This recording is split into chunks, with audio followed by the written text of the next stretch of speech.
तो अभी सुबह से हजारों बच्चों हमसे पूछ चुके हैं कि आज केस की सुनवाई का क्या हुआ। तो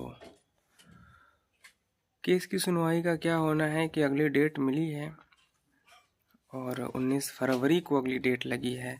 आज 10 जनवरी थी, सुनवाई होनी थी, हुई नहीं। और आज की डेट में केवल 7 केसों की सुनवाई हुई है और पिछली डेट पे जो सुनवाई थी वो केवल 5 केस की सुनवाई हो पाई थी। तो इस तरह से 7 केस, 5 केस हाई कोर्ट में सुनाना कहीं न कहीं ये न्यायपालिका की विफलता को दिखाता है, क्योंकि इतने सारे केसेस होने के बाद 4 केस, 5 केस की सुनवाई हो रही है। तो कहीं न कहीं ये दिखा रहा है कि जो जुडिशरी है हमारी वो बहुत कमज़ोर है, खोखली हो चुकी है एकदम।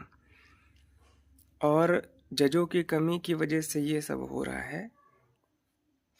जज है नहीं, क्राइम इतने सारे हैं, केसेस इतने सारे हैं, कई सारे पुराने केसेस पड़े हैं, नए रोज रजिस्टर्ड हो रहे हैं।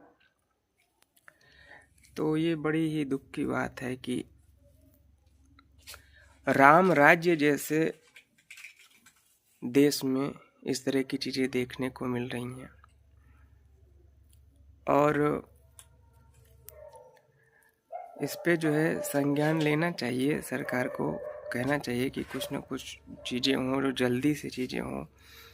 मैं तो कहता हूँ कि सेक्टर डिवाइड कर दो ना, स्टूडेंट्स के केस अलग सुने जाएंगे, जो डोमेस्टिक केस है वो अलग सुने जाएंगे, क्रिमिनल केसेस अलग सुने जाएंगे।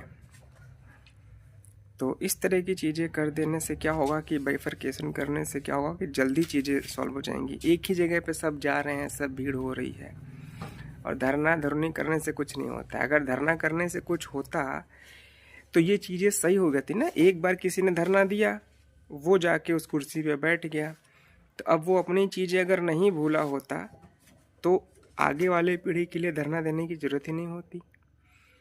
तो हम केवल सही वहीं तक है जहाँ तक हम धरने में बैठे रहते हैं। धरना हो बीतने के बाद जब हम कुर्सी पे जाते हैं तो हम भी वही हो जाते हैं।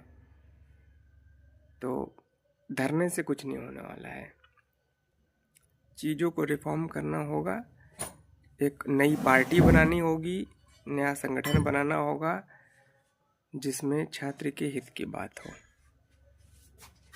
तो ये सारी चीज़ें हैं। बाकी 19 फरवरी को अगली डेट है। बस